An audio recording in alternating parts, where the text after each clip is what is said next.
But let's start off with our cover story. Of course, the cover story this week has to be Oscar Allen Riley. Here he is. Oscar Allen, will the West Coast captain fall under Hawthorn's spell? Love that cover. Ed, white and blue, that's coming up. Why Dogs free agent wants to stay. Super Cooper fires as the number one pick candidate star. And why the Bombers could be in for a bonus as well. So that's coming up. But a lot of the discussion clearly is what Oscar Allen is doing and what he's going to do at the end of this season. Which brings us to a new segment, Riley. It's called The Vision. Now, let's bring it up. There it is.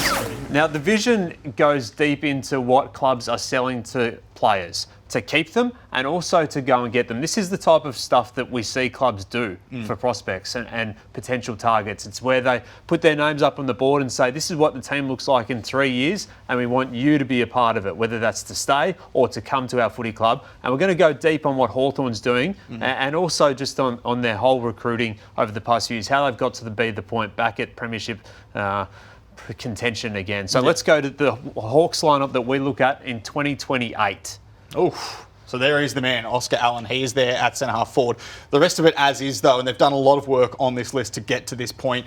We've seen over the last couple of years with Tom Barrass and Josh Battle. They did that last year in terms of their big recruiting drive, but this has been a formulated plan for them for quite some time, and Oscar Allen's the man at the centre of it. Yeah, he is. And he had a coffee with Sam Mitchell this week, and that's been the big discussion. And he has that massive decision to make. Stay at West Coast or go to Hawthorn or Brisbane.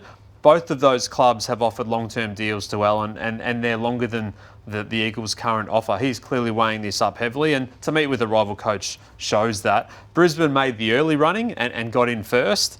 They spoke to him last year, is my understanding. But Hawthorn came in red hot and is making every move a calculated one and making every move count at the moment. So that's the decision-making process that he has to go through as he weighs up what he does. And the other thing for this part as well is, does it serve both parties, for West Coast and Oscar Allen, to search for another opportunity elsewhere, given the compensation pick that'll come into it. But the Hawks have done this for a long time now, and this is part of the reason that they're back at the top of the ladder. Let's look at their rival recruits over the past few years as well, and the players that have been in their squad over the past few weeks. So there's 10 of them. They had 10 in the opening game, round one.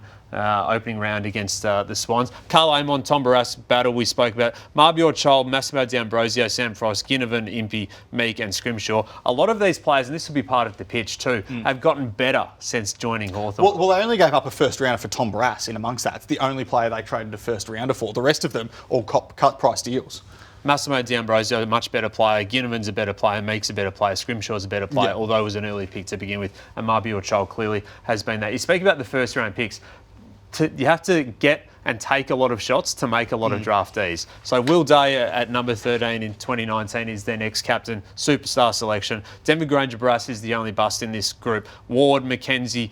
Mackenzie's showing a lot of good stuff at the moment. Weddle, we know the wizard and how good he's going to be, and already is. And Will McCabe was a first rounder as a father-son. So if you take as many shots as they took during their rebuild, you have to have a lot of shots to make a lot of shots. And the other thing with this is 5 years of sustained recruiting purely through the draft. 2024, they obviously didn't have the first round pick because they went out and got Tom Barrass. They targeted Josh Battle as a big money free agent. So 5 years of sustained recruiting, then they transition to that next part of their rebuild, which is, or list regeneration, which is going to trade and free agency and getting those two key pillars down back for them.